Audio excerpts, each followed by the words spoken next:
व्यासगुरुविश्ववन्दुश्रमेणं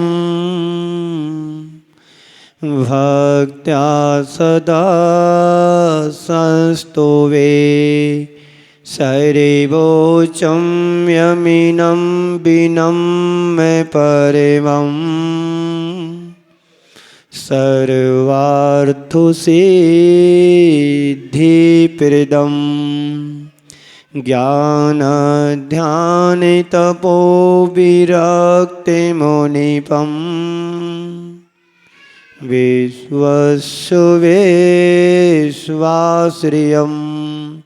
साकारं श्रीमेणं विशालहृदयं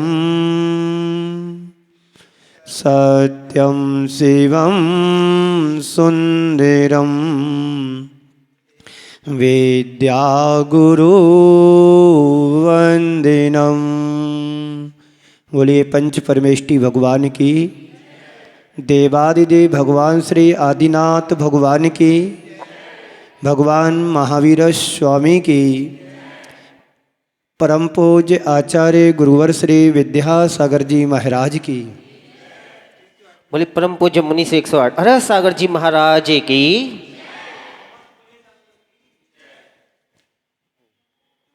नमोस्तु गुरुदेव, नमोस्तु गुरुदेव। विभिन्न प्रकार के क्वेश्चन, जैसे रात्रि में घंटा नहीं बजाना चाहिए, रात्रि में परिक्रमा क्यों नहीं करनी चाहिए, लड़कियों को ज़्यादा क्यों नहीं बाहर निकलना चाहिए, विभिन्न प्रकार के बच्चों के अंदर जिज्ञासाएं होती हैं, विभिन्न प्रकार के उत्साह देखते ही हैं। विभिन्न प्रकार के प्रश्नों के माध्यम से वे अपने जीवन में जो उनके अंदर उलझने हैं, जो समझ में नहीं आती है कि मैं कहाँ जाऊँ, क्या करूँ, कैसे करूँ, उनका समाधान पूज्य गुरुदेव के मुखारबिंद से हम लोग यहाँ लेते हैं, समझते हैं। गुरुदेव नमोस्तु। जब मन भटकता है तो मैं क्या करूं?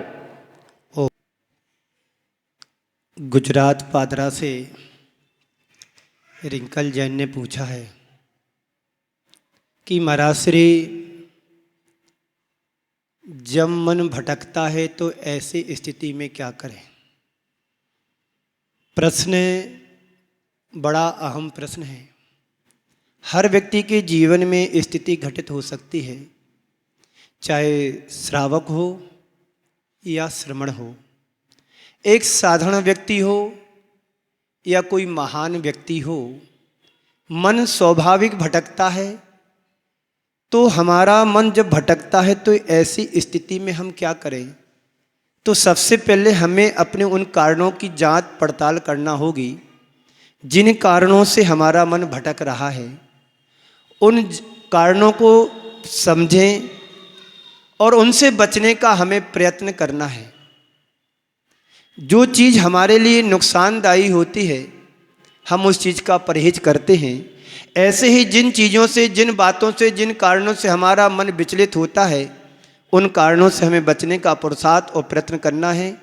और फिर अपने जीवन में वह चुने, वह बुने जिससे हमारे जीवन में भटकाव उपस्थित ना हो।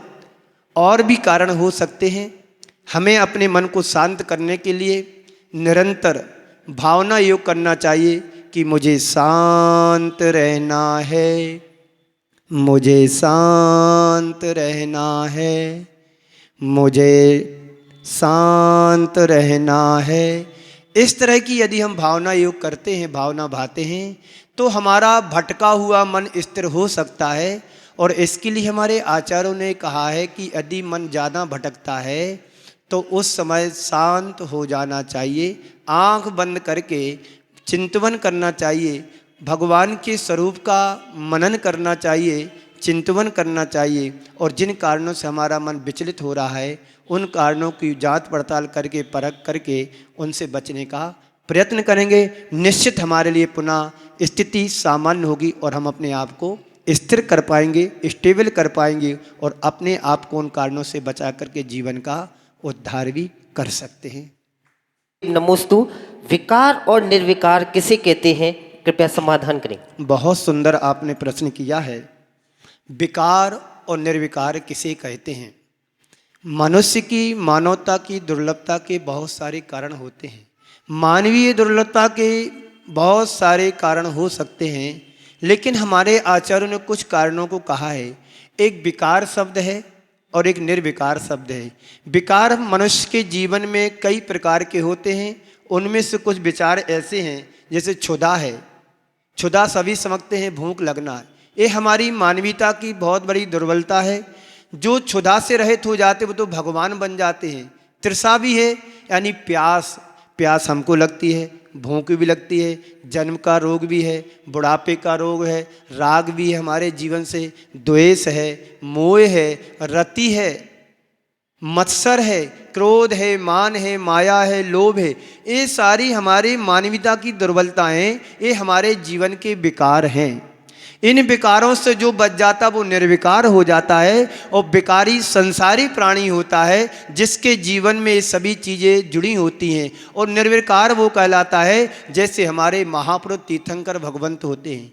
उनके अंदर 18 प्रकार के दोषों से रहित होते हैं, मुक्त हो जाते हैं, वो निर्विकार बन जाते हैं। और जब निर्विकार हो जाते हैं तो वो हमारे सिद्धत्व की श्रेणी में आ जाते हैं। केवल ज्ञान को प्राप्त करने के बाद ही किसी प्रकार का दोष उनके जीवन में नहीं रहता है। तो विकार और निर्विकार, विकार सभी समझते हैं। हमारे अंदर की क्रोध, मान, माया, लोभ, राग, देश, मोह, जन्म, जरा, मृत्यु, बुढ़ापा आदि सब चीज़ें हैं, ये विकार कहलाते हैं।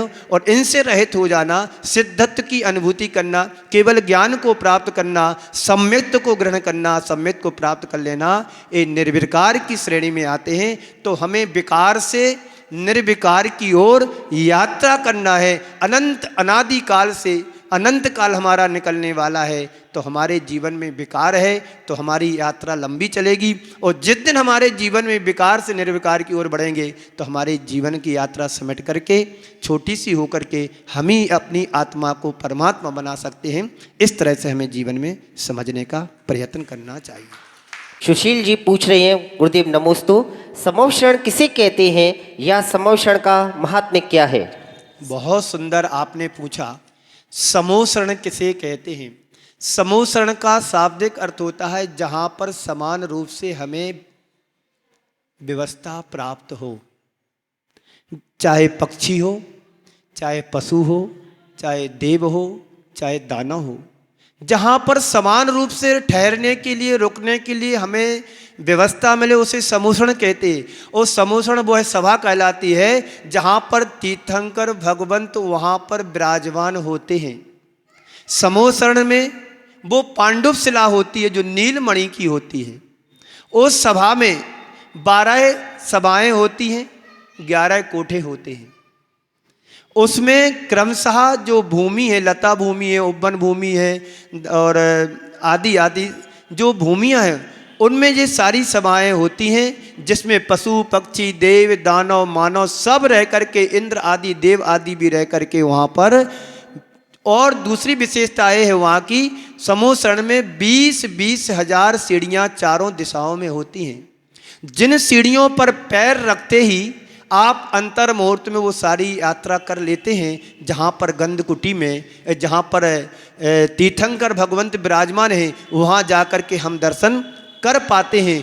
और अंतर मुहूर्त पहुँचने में लगता है तो अंतर मुहूर्त वापस आने में लगता है। ये वहाँ की विशेषता है। समोषण में जहाँ पर हम सब मिलकर के तीर्थंकर भगवान का उपदेश सुनते हैं, जो हमारे जीवन का मोक्ष मार्ग प्रशस्त करते हैं, ऐसा समोषण जिसमें जिनेंद्र देव के महात्म्य से आतंक, विकलांग आदि आपत्ति, मरण, काम, बाधा, कसाय आदि जहाँ पर पीड़ाएं होती हैं वहाँ पर समाप्त हो जाती हैं। वो कहलाता है समोषण का महात्म्य। थोड़ी सी भूमि में, यहाँ तो आपके लिए बहुत सारी भूमि, यदि 200-300 लोग यहाँ बैठ जाएं तो शायद जगह नहीं मिलेगी। लेकिन समोषण की विशेषता क्या है कि एक छोटी सी जगह में असंख्यात जीव बैठ जाते हैं और वह भी किसी को बिना बाधा पहुँचाए, किसी को ना स्पर्श करेंगे ना कुछ करेंगे। ऐसे असंख्य जीव उतनी सी भूमि में बैठने की क्षमता वहाँ पर होती है। ये समोषण का महात्म्य है और विशेष जानकारी के लिए शास्त्रों से हम प्राप्त कर सकते हैं। समूषण क्या है? मात्र शाब्दिक अर्थ तो यही है, जहाँ पर समान रूप से हमें उठने बैठने की क्षमता प्राप्त हो जाए, राग द्वेष से रहित हमारा जीवन बीते, उस जहाँ पर पहुँच करके उसका नाम समूषण है और विशेष जानकारी के लिए शास्त्रों से प्राप्त कर सकते हैं। श्री पुणे से आशीष जी पूछ रहे हैं, गुरुदेव नमोस्तु, जैसे बीज पुनर्जन्म धारण करता है, क्या वैसे ही तीर्थंकर पुनर्जन्म लेते हैं? कृपया समाधान करिए। देखिए, हमारे जैन दर्शन में और अन्य मतों को लेकर के बहुत सारी भ्रांतियां रहती हैं। कई लोगों का मत होता है कि पुनर्जन्म होता है या अवतरणवाद होता है। ऐसा जैन दर्शन में बिल्कुल भी नहीं है। जैसे हम उदाहरण के तौर पर समझते हैं कि दूध से यदि एक बार घी बन जाता है तो घी कभी दूध नहीं बन सकता है। ऐसे ही तीर्थंकर भगवान जो महान आत्माएं होती हैं, अनेक जन्मों का पुण्य अपने जीवन में संचित करते हैं और उस पुण्य के फल स्वरूप वो ऐसे महान पद को प्राप्त करते हैं जिस पद को धारण करने के बाद, केवल ज्ञान होने के बाद सिद्धत्व को प्राप्त कर लेते हैं। अपने कर्मों की रच को क्षय करके, कर्म क्षय करके उस महान सिद्ध पद को प्राप्त कर लेते हैं। पुनः उनका जन्म नहीं होता है। ऐसे ही यदि जैसे हम एक बीज है और बीज को यदि हम पुनः बोते हैं तो पुनः उत्पत्ति हो जाती है, और जब वही बीज, उस बीज को यदि हम जला देते हैं तो उसकी उर्वरा शक्ति नष्ट हो जाती है, समाप्त हो जाती है। ऐसे ही जब आत्मा कोई भगवान बनने को जाती है, जब कर्म उसके नष्ट हो जाते हैं तो उस आत्मा से कर्म जो लगे हुए वो नष्ट हो गए। अब वो कर्म से रहित आत्मा ही भगवान बनती है, और जो भगवान बन जाती है वो कभी जन्म नहीं लेते हैं। यदि संसार में जन्म लेना है तो पुनः हमें शरीर को धारण करना पड़ेगा। संसार में यदि मुझे जन्म लेना है तो शरीर को धारण करना पड़ेगा, और जब शरीर होगा तो उसमें राग द्वेष मोह आदि सारे विकार रहेंगे। तो जो एक बार सिद्ध बन जाते हैं, उनके सारे विकार नष्ट हो जाते हैं, उनके सारे कर्म नष्ट हो जाते हैं, वो कभी फिर पुनः जन्म इस संसार में नहीं लेते हैं। जैसे बीज को भुना दिया जाए, जला दिया जाए, पुनः अंकुरित नहीं होता है, ऐसे ही एक बार ये आत्मा परमात्मा बन जाती, पुनः जन्म नहीं लेते। इस भ्रांति को, इस कंसेप्ट को हमें क्लियर करना है कि तीर्थंकर भगवान जो सिद्ध बने हैं या साधन कोई आत्मा सिद्ध बनी है, वो पुनः संसार में जन्म नहीं ले सकती है, ऐसा समझना चाहिए। इसके बाद मैं बुलाना चाहूँगा श्रीमान अनूप जी जैन, आइए और अपनी प्रश्न पूज्य गुरुदेव के समक्ष प्रस्तुत कीजिए। नमोस्तु महाराज श्री, मेरा प्रश्न यह है कि हमने सुधा सागर महाराज जी के जिज्ञासा समाधान में सुना है कि हम चांद पे नहीं जा सकते, परंतु महाराज श्री इसी साल चंद्रयान 3 चांद पर गया, जिसको पूरी दुनिया ने माना। तो महाराज श्री हम कैसे धर्म और साइंस में सामंजस्य बिठाएं और किसको सही माने? नमोस्तु महाराज श्री। जैन धर्म में और साइंस में यानी विज्ञान में क्या सामंजस्य बिठाएं? मैं आपसे एक वाक्य में उत्तर देता हूं।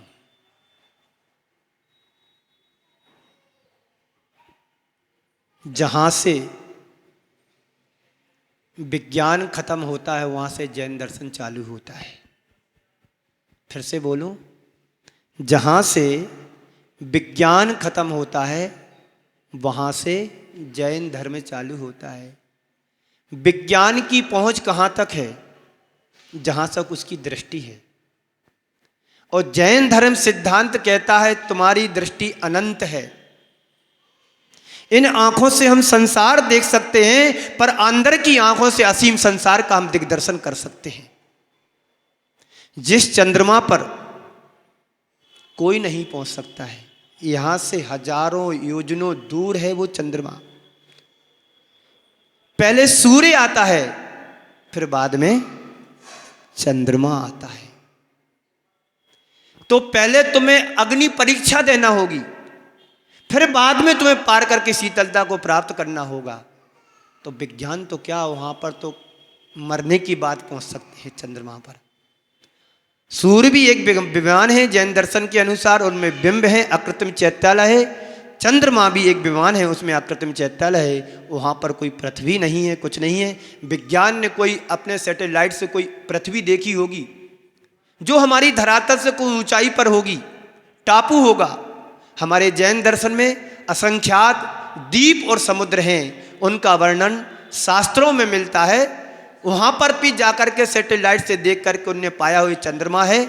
चंद्रमा ऐसे प्राप्त होने वाला नहीं है, जो शास्त्रों में विदित है उस चीज़ को विश्वास करें। उस चीज़ को विश्वास करके चलेंगे तो हम सिद्धांत की बात को पकड़ पाएंगे। और जैन दर्शन कोई मिथ्यात्ववादी नहीं है, मिथ्यात्व को दूर करने वाला जैन दर्शन है। जो चंद्रमा है वो सूर्य के बाद आता है, ऐसा जैन दर्शन में आगम में कहा गया। उस पर विश्वास करो। ये अटकलें जो चलाते हैं, विज्ञान के पास कोई शाश्वत तत्व नहीं है। विज्ञान के पास कोई शाश्वत तत्व नहीं है, लेकिन शाश्वत तत्व हमारे जैन दर्शन में आगम में है। उस पर विश्वास करोगे तो तुम्हारी आत्मा का श्रद्धान मजबूत होगा। किसने क्या कहा उस पर मुझे कोई टीका टिप्पणी नहीं करना है। मैं जैन दर्शन को पकड़ के चलोगे तो वहाँ पर कोई नहीं पहुँच सकता है। जो चंद्रमा है, सूर्य है, तारे हैं, असंख्य अनेकों योजनों ऊपर जाकर के हमें प्राप्त होता है, वहाँ पर तो हम साधारण व्यक्ति नहीं पहुँच सकता। ऐसा लाऊंगा।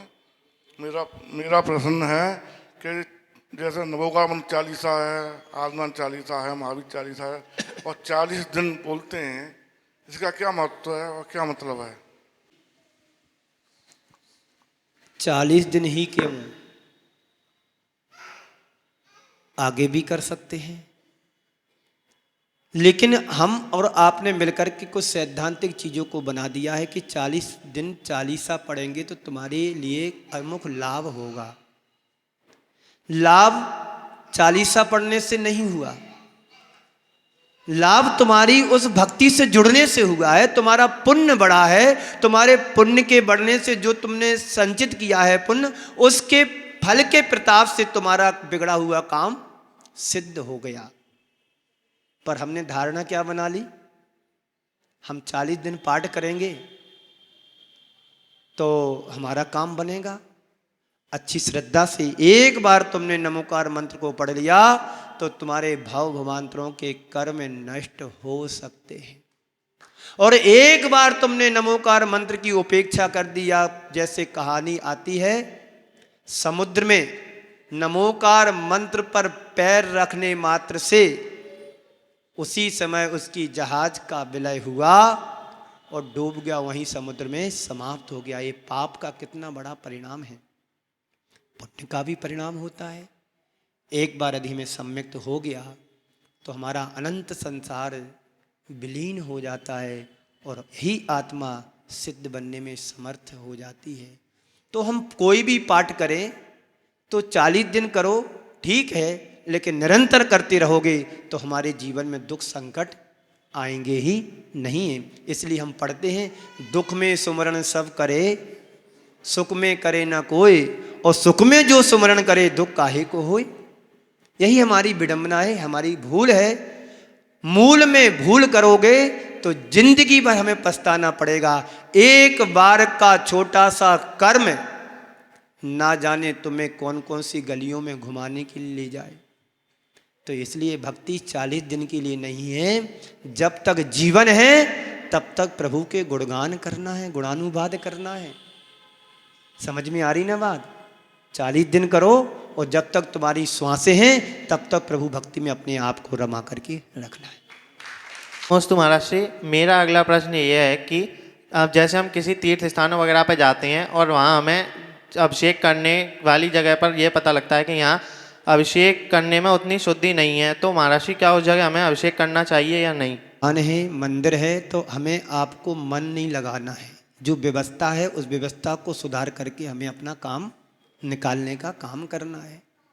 हम तीर्थंकर भगवंतों से बड़े नहीं हैं। शुद्धि अशुद्धि हमारा विवेक का काम है।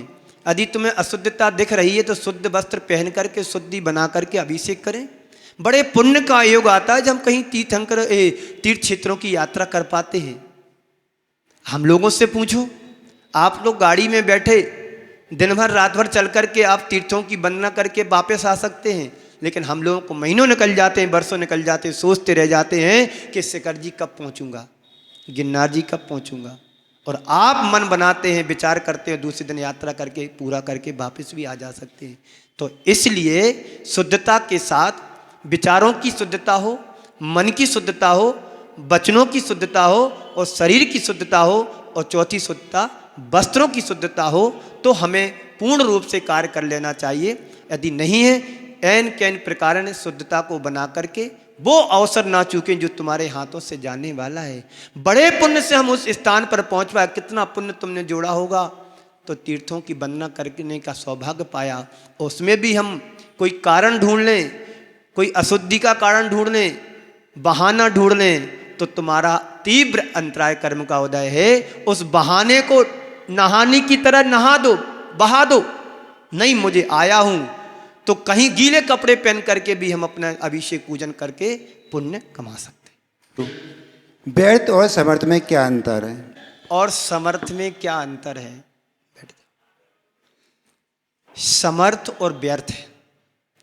जो जीवन के लिए अनुपयोगी वो व्यर्थ है और जो जीवन के लिए उपयोगी वो समर्थ है। जो जिन चीजों से हमारी आत्मा का उत्थान हो वो सारे कारण समर्थ हैं आत्मा को पावन और पवित्र पूज्य बनाने के लिए। और जिन कारणों से हमारी आत्मा मलिन होती है और आत्मा का पतन होने की संभावना है वो सारी चीजें व्यर्थ हैं। व्यर्थ यानी यूजलेस और समर्थ यानी यूजफुल। अब तुम्हारी क्षमता है, तुम्हारा विवेक और ज्ञान है कि हम यूजफुल के लिए अपनाएं कि यूजलेस के लिए अपनाना है। उपयोगी वस्तु का साथ देना है कि अनुपयोगी वस्तु का साथ देना है, ये हमारे ऊपर डिपेंड करता है। हमें क्या करना है क्या नहीं करना है सोचना तुम्हें। तो मैं नमोस्तु नमोस्तु नमोस्तु। महाराज श्री, हम मनुष्यों को जिन मंदिर की ओर जाना चाहिए। ओ तुम्हारा है किसी और का लेकर के आए? मेरा है। मेरा है तो आप मनुष्य का हो, आप तो बच्चे हो।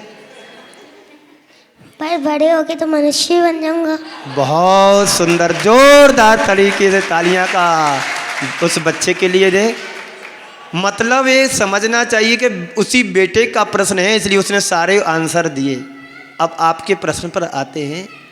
हम जैसे बच्चों को मनुष्य बनने पर मंदिर या बच्चे मंदिर क्यों आते हैं? ओम ओम शांति। इधर सुनो, उस बच्चे का ही प्रश्न नहीं है। आपसे यदि पूछा जाए तुम जैन क्यों हो तो उत्तर नहीं है तुम्हारे पास। उस बच्चे के माध्यम से मैं सभी को कहना चाहता हूं, हम मंदिर क्यों जाते हैं? यही पूछा ना बेटा? यस। हम मंदिर क्यों जाते हैं? मैं आपसे प्रश्न करता हूं, आप डेली क्यों नहाते हो? आप रोज क्यों नहाते हो?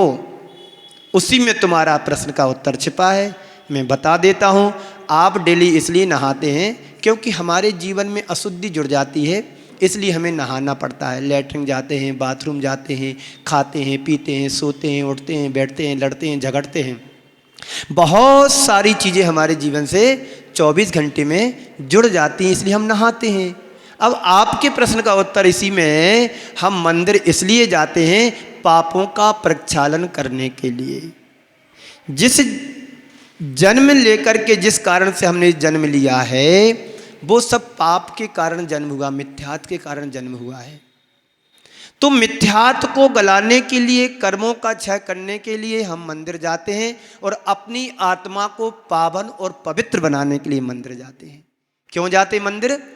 आत्मा को पावन और पवित्र बनाने के लिए मंदिर जाते हैं और आत्मा में जुड़ी हुई कर्म किट्टीमा कालीमा को नष्ट करने के लिए मंदिर जाते हैं। और 24 घंटे में जो खट कर्म करते हैं उन खट कर्मों का क्षय करने के लिए, नष्ट करने के लिए, 60 आवश्यकों का पालन करने के लिए मंदिर जाते हैं। क्या पढ़ते हैं? देव पूजा, गुरु उपासती, स्वाध्याय, संयम, तपा, दान चे। दान, स्वाध्याय, दान, ये 60 आवश्यक हैं। गुरु की पूजा करना, देव साथ गुरु की वंदना करना, दर्शनम देव देवस्य दर्शनम पाप नाशनम। पापों का क्षय करने के लिए हम दर्शन करने के लिए आते हैं। प्रभु की मूर्ति में देख करके हमें ऐसा लगना चाहिए कि भगवान आपके अलावा संसार में कोई दूसरा रूप नहीं है। आपका जैसा रूप है, जैसा स्वरूप है, इस रूप और स्वरूप को पाने के लिए हम आपके चरणों में आते हैं। हे भगवान, आपको धन्यवाद देने के लिए आपके चरणों में आते हैं कि आपकी कृपा से आज का मेरा पावन दिन मंगलमय बना। आपकी कृपा से आज मुझे एक दिन जीवन का और मिल गया। अब आज के दिन में ऐसा कुछ ना कर सकूं जिससे हमें संसार में भटकना पड़े। हे प्रभु, आपके दर्शन करके मेरा जीवन धन्य हो गया, मेरा जीवन का उत्कर्ष हो गया। इस तरह से हमें मंदिर आना चाहिए और मंदिर में यही आकर के भाव भाना चाहिए, हे प्रभु आप तो सिद्ध हैं, आप अमूर्तिक हैं, आपके अंदर कोई विकार नहीं है, आप निर्विकारी हैं। ये भावना भी हमें साथ में भाना चाहिए। नमोस्तु नमोस्तु नमोस्तु। मेरा नाम आशीष जैन, मैं टूला हूँ। मेरा प्रश्न ये है कि चारुदत्त की कथा में आता है, चारुदत्त का जीव था, वो शुरू से धार्मिक प्रवृत्ति का था, धर्म की क्रिया करता था। फिर उसके बाद उसकी मम्मी माँ कहती थी शादी कर ले, शादी की मना करता था, पर वो माँ ने अपने भैया मामा चारुदत्त के मामा के पास भेज दिया और चारुदत्त को मतलब धार्मिक प्रवृत्ति हट गई और उसमें फंस गया और वैश्या में सेवन करने लगा। फिर उसका इम्प्रूवमेंट करके वो फिर धार्मिक प्रवृत्ति में लगा और मुनि बन गए और सर्वार्थ सिद्धि पधारे।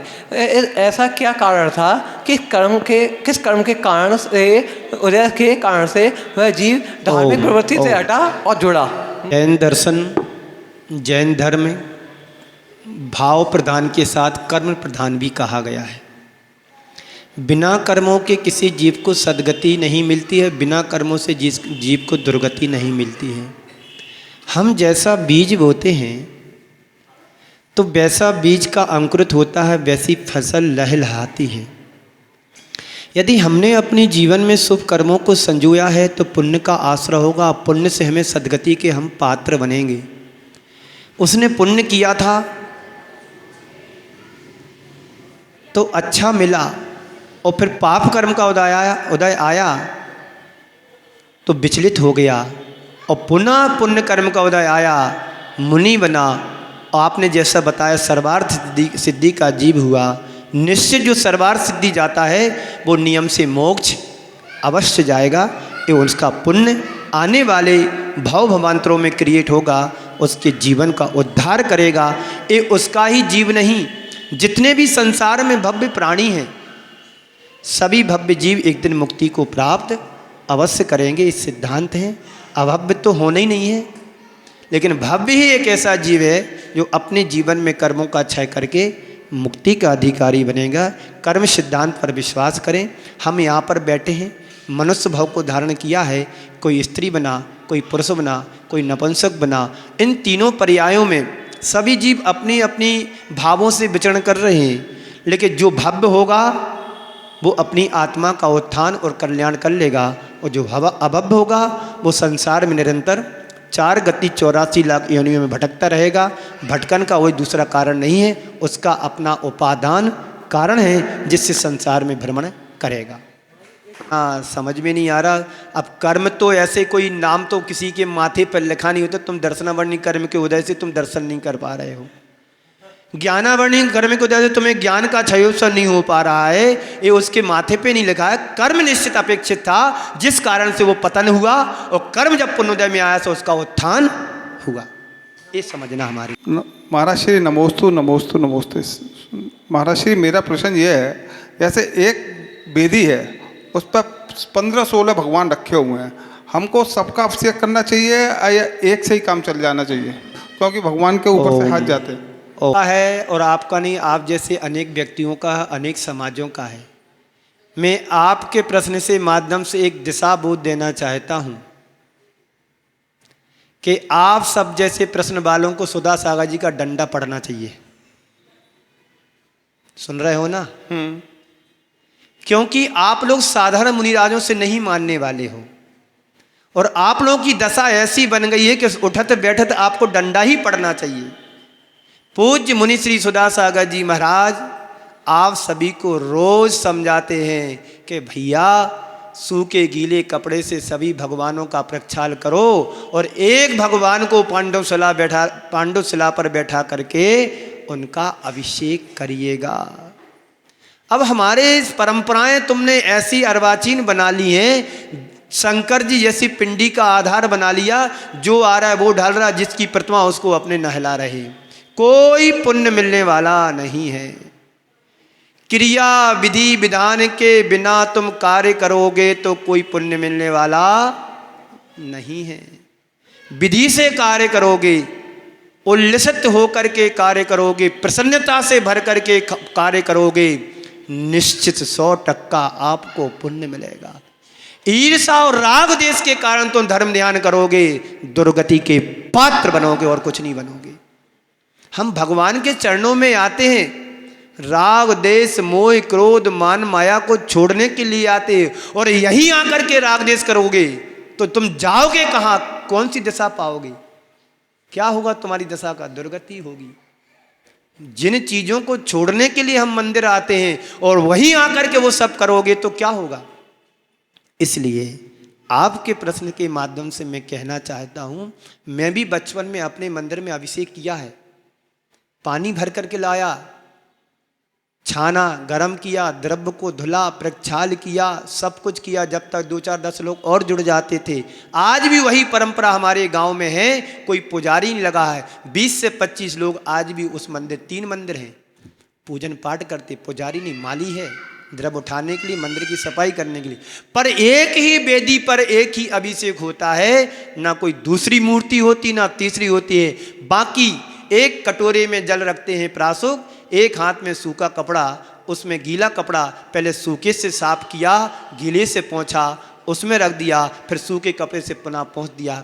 ऐसी सारी प्रतिमाओं का प्रक्षाल करते, उसको प्रक्षाल बोलते हैं। और अभिषेक एक ही प्रतिमा का होता है और एक ही प्रतिमा का करना चाहिए। सब मिल करके एक समय पर इकट्ठे होकर के क्रम से करें अभिषेक, और प्रतिदिन शांति धारा भी हो तो एक व्यक्ति या 2 व्यक्ति बोली लेकर के करें, ताकि हमें निर्माल्य का दोषारोपण ना लगे। क्योंकि हम पुण्य कमाने के लिए देवालय आते हैं, हम पुण्य कमाने के लिए जिनेंद्र भगवान के चरणों में आते हैं।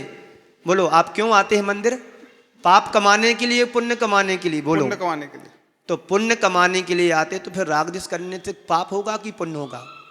बोलो, पाप होगा। पाप होगा।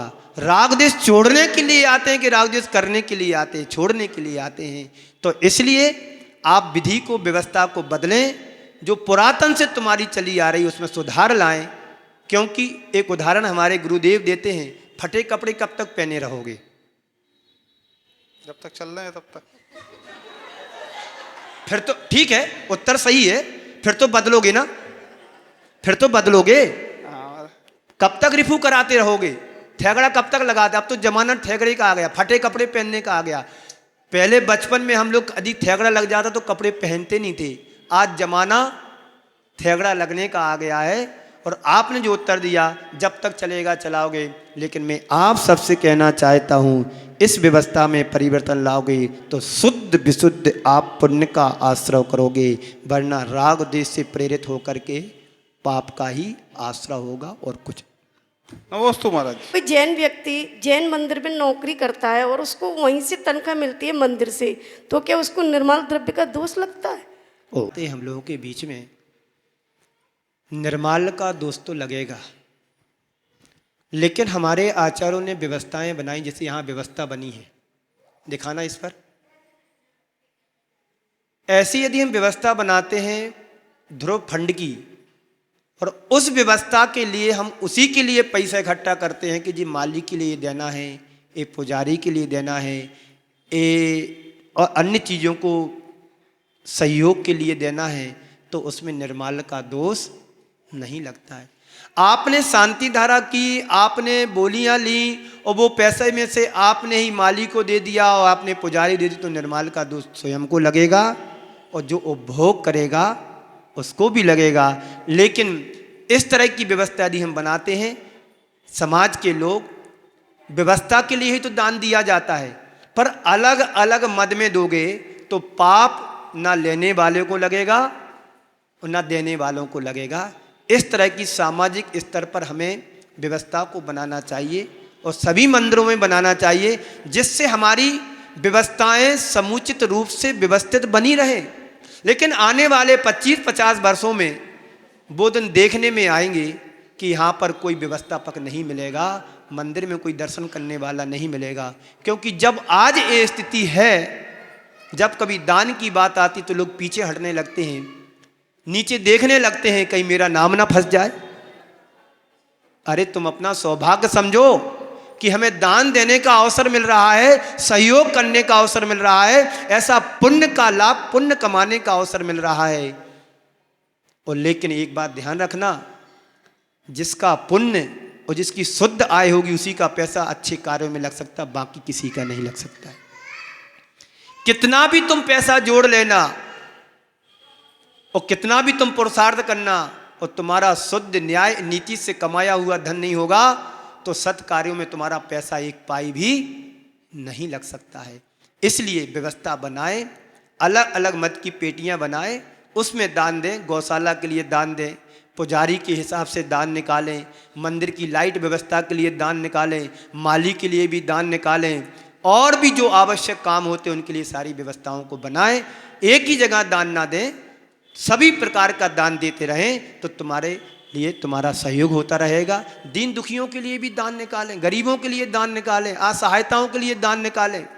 कई प्रकार का दान है, देना चाहिए, उससे हमारा पुण्य का बंद होता है, जिससे हमारी आने वाली पीढ़ी भी संस्कार पाती है, प्रेरणा पाती है। इस तरह से करना चाहिए। हम लोग बड़ी कंजूसी करते हैं। यदि जैन परिवार है, ध्यान से सुनना, कहाँ गए अनिल जी, अध्यक्ष साहब, हाँ सुन रहे हो ना, ध्यान से सुनना। हम लोग अपने लिए तो बहुत अधिक खर्च कर लेते हैं, लेकिन हमारा भाई बंधु यदि कोई जैन है और पुजारी का काम कर रहा है तो कब सबसे कम तनख्वाह हम उसको देते हैं। कम से कम इतनी तनख्वाह उसको हमें देना चाहिए जिससे उसके परिवार का गुजारा चल जाए। उसको चोरी नहीं करना पड़ेगी, फिर चुराना नहीं पड़ेगा। और आप कम पैसे दोगे तो कहीं ना कहीं वो रास्ता निकालेगा। पानी बहता है तो अपने निकलने के लिए रास्ता बना लेता है। ऐसे यदि तुम कम तनख्वाह दोगे तो वो पुजारी या माली जो भी होगा वो रास्ता अपने आप निकाल लेगा। इसलिए भरपूर पैसा दें, दान करो। हम एक परिवार को नहीं पाल सकते तो क्या मतलब। अपने बच्चे यदि व्यसनी भी होते हैं तो उनको घर से भगाते नहीं हैं। यदि कोई व्यक्ति हमारे माध्यम से, समाज के माध्यम से यदि एक जैन परिवार पल रहा है तो इतना बड़ा सौभाग्य तुमको मिला है कि हम उसको अपने पैर पर खड़े कर दें। में त्रिवार नमोस्तु नमोस्तु नमोस्तु। महाराज जी, मेरा ये प्रश्न है, जैसे शांति धारा होती है तब हमें क्या सोचना चाहिए? क्या सोचना चाहिए? नमोकार मंत्र मन में पढ़ना चाहिए। जो शांति धारा पढ़ी जा रही उसको श्रवण करना चाहिए। मौन होकर के, हाथ जोड़ करके, प्रभु को निहारते हुए कानों को मंत्रों की तरफ ले जा करके वो शब्द सुने जिन शब्दों को सुनकर के, मंत्रों को सुनकर के असंख्यात गुणी तुम्हारी कर्मों की निजरा होती है। हे भगवान, जिस तरह से आपके मस्तक पर वो शांति धारा हो रही है वो मेरे जीवन में क्षण कब आएंगे? जब भगवान का अभिषेक हो रहा हो वो भाव भाएंगे। भगवान, आपका जो अभिषेक हो रहा है वो क्षण हमारे जीवन में कब आएंगे? जब मेरा भी नहन हो, अभिषेक हो, शांति धारा हो। ये पुण्य के बंध के विचार हैं जिससे हमारी आत्मा कर्मों से मुक्त होती, कर्मों की निजरा होती, शुभ उपयोग होता है और शुभ उपयोग से पुण्य का शुभ आश्रय होता है। इसलिए हमारे आचार्यों ने लिखा है, शुभा पुण्य से शुभा पाप से। शुभ पुण्य के योग से पुण्य का आश्रय होता है और अशुभ पाप के योग से अशुभ का कर्म का आश्रय होता है। तो भगवान के चरणों में नहीं, जब तुम घर से चलते हो तभी से शुभ विचार तुम्हारे मन में आना शुरू हो जाना चाहिए। धवल वस्त्र पहन करके, शुद्ध पवित्र वस्त्र पहन करके, हाथ में अष्ट मंगल द्रव्य लेकर के, नीचे जमीन को देख करके चलें, चार हाथ जमीन को देख करके चलें। ऐसे पवित्र शुद्ध विचारों से भर करके भगवान के चरणों में आए, गदगद हो जाएं, आंखों से नीर बहने लगे, ये भाव आना चाहिए। और भक्ति में इतने लीन हो जाएं जैसे धन्य कुमार के जीवन की कहानी सबको पता है। कौन है धन्य कुमार? क्या लिखा उन्होंने? विस्पहार स्तोत्र लिखा है। धनंजय सेठ, धनंजय कवि, बेटे को सर्प ने काट लिया होगा और मेरा बेटा होगा तो उसको कोई काट नहीं सकता है। और उसकी आयु होगी तो कोई मार नहीं सकता, और आयु नहीं होगी तो कोई बचा भी। पर उन्हें विश्वास था, गंधोदक से, मंत्रों से वो बेटा के ऊपर छिड़का और ऐसे खड़ा हो गया जैसे सो करके कोई उठा। तो ये विचार, ये भाव हमारे मन में होंगे, निश्चित तौर पर आप विशुद्धि को प्राप्त होंगे, जीवन को शुद्ध बनाएंगे, और वो तुम पुण्य का बंद करोगे, कभी ना कभी तुम्हारे जीवन में वो क्षण आएंगे। आपको पता है, जब आदिनाथ का जीव और राजा श्रेयांश का जीव दोनों पति पत्नी थे, जंगल में चारण रिद्धिधारी मुनिराज को आहार दे रहे थे, वहीं पर अनुमोदना करने वाले बंदर भी था, मुर्गा भी था, गिलहरी भी थी, न्योला भी था। चारों जीव जात विरोधी थे, लेकिन चारों ने अनुमोदना की और एक ही कुनबे में सबने जन्म लिया। कोई बाहुबली बना, कोई भरत बना, कोई आदिनाथ बना, कोई राजा श्रेयांश बना। ये पुण्य का फल है। इधर अभिषेक चल रहा, उधर अपनी गचरने चल रही हैं, आपस में बातचीतें चल रही हैं, तो कहाँ पुण्य मिलेगा? अरे परिणामों में निर्मलता लाना चाहते हो तो निर्मल जल की धारा देखो, जिससे आत्मा पवित्र हो जाए। ये भाव हमारे होना चाहिए। इसी पावन पुनीत भावना के साथ पूज्य गुरुदेव के चरणों में नमन अर्पित करते हुए यहीं पर विराम देता हूँ। बोलिए परम पूज्य आचार्य गुरुवर श्री विद्यासागर जी महाराज की।